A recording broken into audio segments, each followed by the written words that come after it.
Somali welfare queen Ilhan Omar got confronted about the massive Somali fraud scandal blowing up in Minnesota, and she absolutely crumbled. The host did not hold back at all, and Ilhan was visibly rattled. She was nervous, stuttery, uncomfortable, anxious, and most of all, defensive, going as far as blaming the Minnesota state government for not Somali-proofing their welfare system rather than blaming the actual Somalis who perpetrated the fraud. And by the end of the interview, the host realizes that Ilhan Omar is guilty and the walls are closing in around her. As always, like the video and subscribe to the channel. But let's start with the first clip of the host exposing Ilhan Omar's relationship to multiple people who were convicted in one of the frauds. But I want to pick up on where the Treasury Secretary just left off. He alleged that people who were tied to you or your campaign were involved in this broad,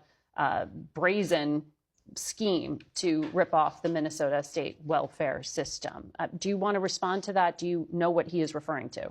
I really don't, and I don't think the secretary himself understands what he's referring to. We obviously had people who were able to donate to our campaign that were involved.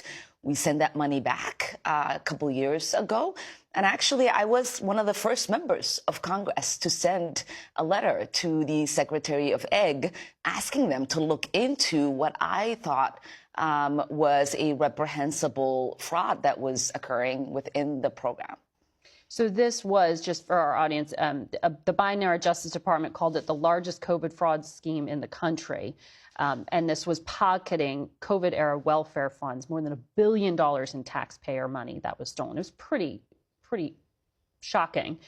Of the 87 people charged, all but 8 are of Somali descent. And that has added to the spotlight being put specifically on your community. So Ilhan Omar starts her answer by gaslighting the entire audience and pretending she has no idea what the host is talking about, and then immediately contradicts herself and admits, yeah, we took campaign donations from several people indicted in the fraud scheme, but it's okay because we returned the money. She was expecting a softball interview, not for the host to take the gloves off, actually report the truth, and expose Ilhan Omar's complicity. Ilhan Omar herself did a video advertisement for one of the restaurants that was found guilty for scamming millions. And she received campaign donations from that owner. But we're supposed to believe Ilhan had no idea. And then she says she actually did have a little inkling that something could be going wrong and sent a report to somebody to take a look at it. Well, if she actually was concerned about the fraud and proud to be an American who believes in the rule of law, where was Ilhan Omar speaking out against Tim Walz being Kamala Harris's vice president pick? Instead of displaying her objectivity and proving her allegiance to the United States, she instead played cover for the Somali community until the fraud was too